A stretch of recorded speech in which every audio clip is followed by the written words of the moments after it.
Can you just hold your hand there for a second, Dad? I'm just gonna take a quick...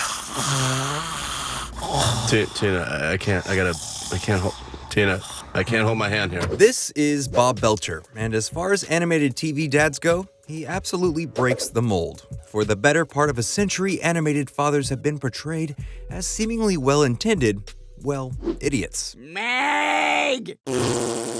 Meg! Most animated fathers delve into the realm of buffoonery before eventually doing the right thing and showing just enough heart to reel us back in from their bumbling antics. Bob Belcher breaks that trope almost entirely and is often portrayed as the most reasonable person on the show, thus separating Bob's Burgers from almost 63 years of animation history.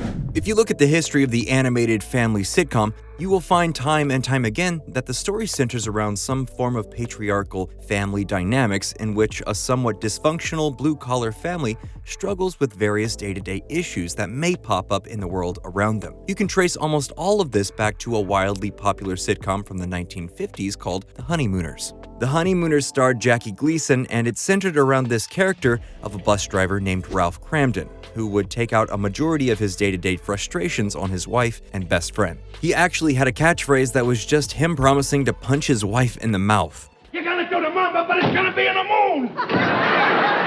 The Honeymooners was the inspiration to The Flintstones, which was the first animated sitcom geared toward adults. The Flintstones centered around yet another blue-collar patriarch whose family was rife with dysfunction, as Fred Flintstone would skirt his home responsibilities and lie to his wife. Wilma Flintstone would often beat Fred senseless in front of their children. You dropped that ball on my foot, you dimwit! Fred, I won't have you calling me names. There's a lot to unpack with the Flintstones, but the point here is that the animated sitcom has deep roots of dysfunctional family structures. The Simpsons, The Critic, Family Guy, American Dad, the list goes on. But all of these shows are essentially variations on the same family dynamics that have perpetuated through our culture for the better part of a century. The only other animated series that really strays from these tropes is Mike Judge's King of the Hill. But even King of the Hill jumps back into these dynamics from time to time. Believe I'll give room service a jangle and have them send up some etouffee. No! Bob's Burgers is the complete antithesis to the established status quo of the animated family sitcom. Bob Belcher feels genuine and grounded to the very core of his being. He isn't some mindless moron who is constantly trying to paddle his way out of an ocean of his own mess. He's reasonable to the point of being essentially the straight man of the entire show. You mommed it all up. Uh-oh. What's that supposed to mean? Dad's here. Did he dad it all up? Yeah, but that's a good thing. Oh boy. The creator of the show, Lauren Bouchard, has a long history in the world of animation. He began his career with the creation of Dr. Katz, Professional Therapist, which was a Comedy Central animated series that centered around a therapist treating his celebrity clientele while navigating his own divorce. He later went on to create home movies for Cartoon Network's Adult Swim. When Bouchard set out to create Bob's Burgers, he sought to create a series rooted in kindness, highlighting what people are able to endure in support of their families. Hey, I'm glad we ditched. That was fun. Me too. Let's do it again sometime. Like, maybe when you're old and senile, I'll close the restaurant and come spring you from the nursing home. What? Bouchard has gone on record to state that he wanted to capture the pressure of when you love your kids, but you know that every moment you're not working could be the nail in your coffin. The show perfectly captures that. In fact, early studio notes indicated that the network had concerns about how much the Belchers actually loved one another, with an occasional request for the Belchers to squabble. If we look at the way Homer and Bart Simpson interact with one another, you will find that their relationship is largely antagonistic. This is specifically true if you look at episodes of The Simpsons in the late 90s or early aughts. Bart repeatedly antagonizes Homer through various means of insubordination or degradation. And in return, Homer usually winds up strangling Bart in his signature manner. Are you little?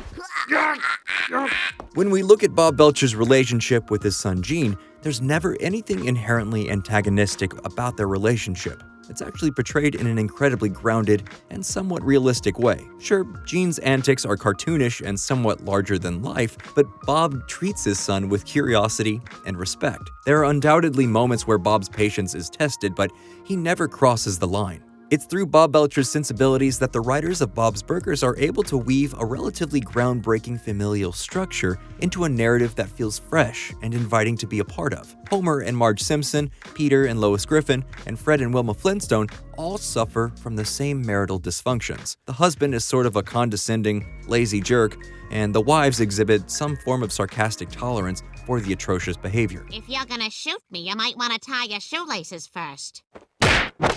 Bob and Linda Belcher, on the other hand, have a healthy and equitable marriage filled with compassion, patience, and understanding. When Bob and Linda are at odds with one another, they are able to find compromise and understanding that strengthens their relationship in the long term. Everyone in the Belcher family feels like they are on the same team. Bob genuinely enjoys working hard to provide for his family as well. Operating a restaurant certainly comes with its own set of struggles, but the act of working is never at the forefront of Bob Belcher's list of grievances. In fact, there's an absence of negativity and cynicism with Bob. He's just genuinely a good person trying his best for his family. I present to you your yellow gloves. So much fun! Bob Belcher is a reminder that it is easier to exist in a positive world rather than a negative one. For the longest time, it felt like writers and producers of these shows needed to create extreme internal conflict to drive narrative. But Bob's Burgers shows us that the complete opposite can also be true. Because the Belchers get along so well, the writers can delve deeper into who they are as people, who they interact with in the world, and what they learn from it. Studios are largely risk-averse when it comes time to greenlight shows. They want the sure thing, and sometimes this means following previous success models to the letter. In regards to the sitcom, they've been following the same model since the 50s. The American family has changed dramatically since the time of Ralph Cramden and Fred Flintstone. These tired tropes of the languishing, neglectful father just don't reflect who we are anymore. Bob Belcher is an animated father like no other, and that's largely because he doesn't feel like an animated father.